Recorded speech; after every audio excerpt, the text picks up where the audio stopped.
Des milliers de Chinois annulent leurs vacances au Japon et c'est le symbole d'une grave crise entre les deux pays. Si la tension monte à ce point, c'est à cause de Taïwan. 你们都吃些什么呢？也许现在是吃日本料理的好时候。Un sujet hyper sensible pour la Chine qui ne supporte pas qu'un autre pays s'en mêle.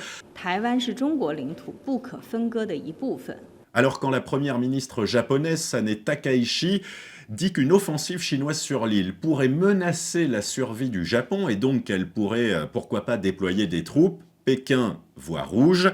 À peine un mois après son élection, Takaichi se retrouve sous une très forte pression et cette crise qui menace l'économie de son pays pourrait encore prendre de l'ampleur. La crise vire au bras de fer économique en demandant à ses ressortissants d'éviter de se rendre au Japon.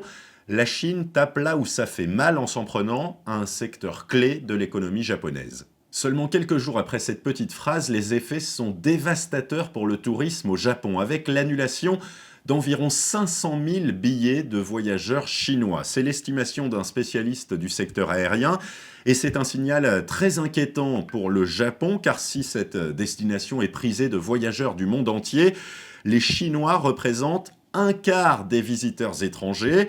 Plus de 7 millions de Chinois ont déjà fait le voyage depuis le début de l'année et ils ont dépensé plus de 3 milliards d'euros rien que cet été. Le risque d'un coup de frein brutal sur le tourisme s'est aussitôt ressenti sur les marchés. Plusieurs groupes japonais ont dévissé ces derniers jours, mais la Chine s'en prend aussi aux produits de la mer japonais, importations bloquées, et se fait menaçante sur le plan militaire avec survol de drones et incursions de navires dans les eaux japonaises.